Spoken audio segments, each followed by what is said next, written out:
Hi guys! Good morning! So, for today's video ay ipapakita ko sa inyo kung ano yung mga documents na aking pinasa sa aking application sa aking center. By the way, ako po ay isang ESL teacher sa isang center. So, center-based po ako dito sa Vietnam. Nasa Hung Yen po ako. So, kasi meron na po akong TRC, binalik na nila lahat. Ayan, binalik na nila lahat yung aking mga documents na pinasa sa kanila. So, pag nag-a-apply po kayo as an ESL teacher dito sa Vietnam, primarily, ang hinahanap po nila ay first one, itong TESOL. So, kailangan verified siya galing sa Philippine Embassy dito sa Vietnam. Yan siya. So, before ka makakuha nito, before siya ma-verified ng Philippine Embassy dito sa Vietnam, kailangan naka-apostilled siya. Yan. Kailangan naka-apostilled siya. So, naalala ko lang na itong TESOL ko ay nakuha ko siya. Yan. Itong certificate na to. Taglit. Ayan, itong certificate na to ay nakuha ko sa, kinuha ko lang to kasi may nakita ako sa YouTube.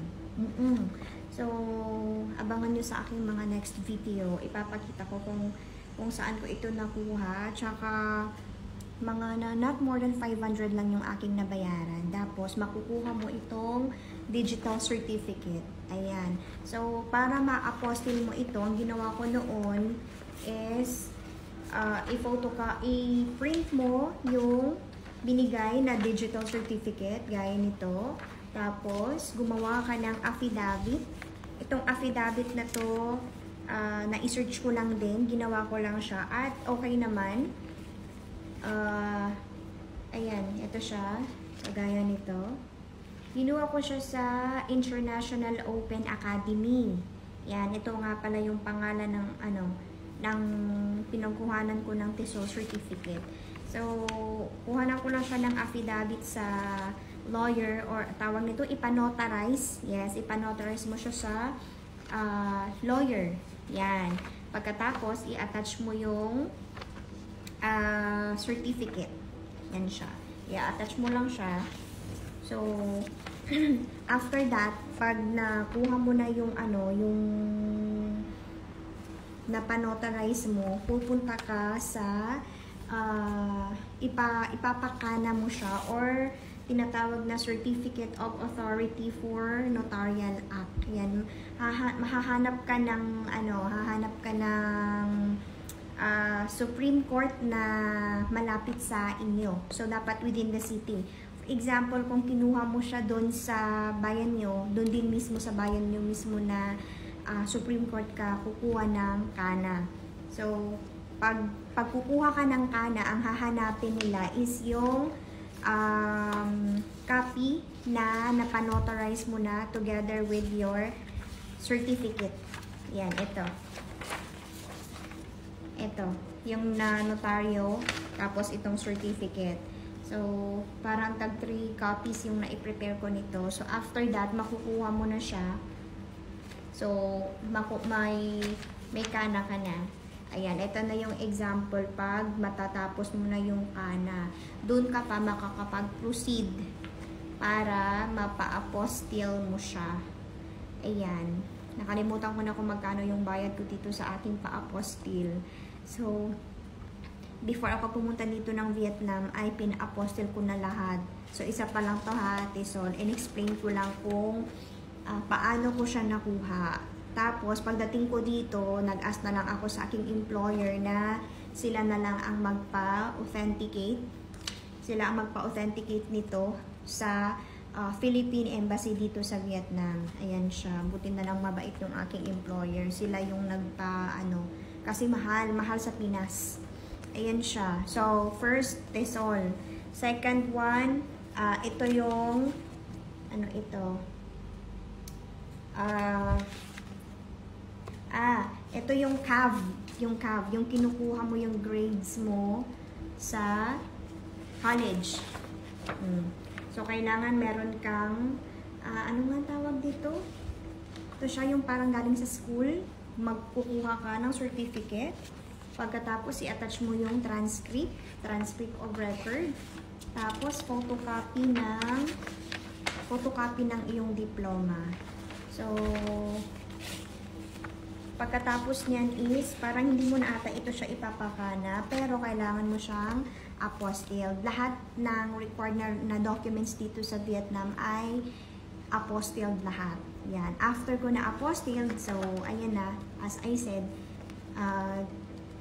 pina-authenticate ulit ng aking employer. So, we have TESOL, yung CAV, which is yung transcript of record mo. After that, meron pa tayong, ano ito? Ayan, kasi magtuturo ka ng English or you are an English ESL. English is a second language. So, another is certificate ito siya, which is C1. Yes, nakuha ko lang ito sa EFSET. Yan, EFSET certificate. Sa online lang din ito siya. Wala akong binayaran. Mabuti na lang. C1 lang siya. C1. Ayan. So, i-prepare mo lang yung original copy nito. Original copy. Same lang siya sa pag-process ko ng TESOL. Kumuha ko ng affidavit or nagpanotaryo. Tapos, after nun, pinakana ko siya dun sa Supreme Court para makakuha ng Certificate of Authority for Notarial Act. Pagkatapos niyan ay pina-apostilled ko na naman siya. After mong ma-apostilled, so kailangan authenticated na siya sa Philippine Embassy dito sa Vietnam. Or pwede ka din, dito ka lang talaga makakapagpa-authenticate sa Philippine Embassy. Pero dito sa Vietnam. So, ayan na siya. Meron na tayong C1 certificate, TESOL, tsaka yung CAV. Ayan. Ano pa ba to? Ano pa ba dito? Certificate, tsaka ito, ano ito?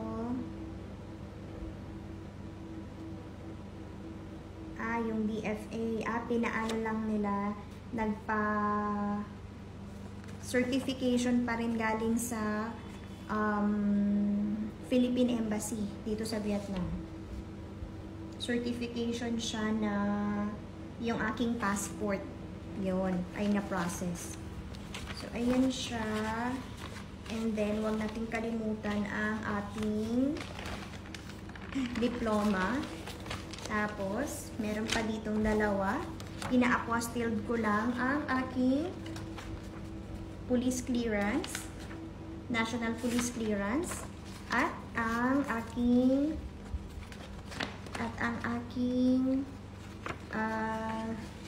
NBI.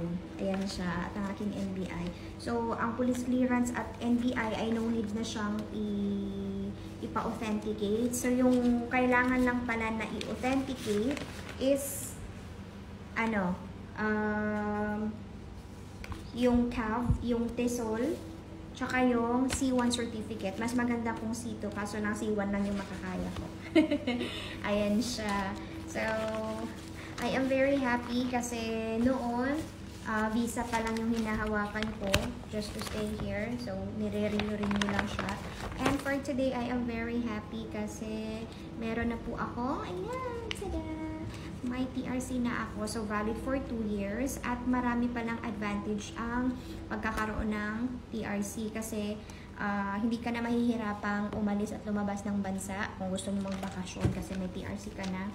Tapos, kung gusto mo mag-avail dito, kukuha ka ng mga motor or anything, mas madali kang makakakuha kasi meron kang TRC. Ayan siya. So, yan lang. Gusto ko lang i-share sa kasi marami pa rin nagtatanong kung ano ba yung mga requirements na hinahanap ng employer kung gusto mong mag-apply dito sa Vietnam. So, that's all. Sana po ay may nakuha kayong information. Bye!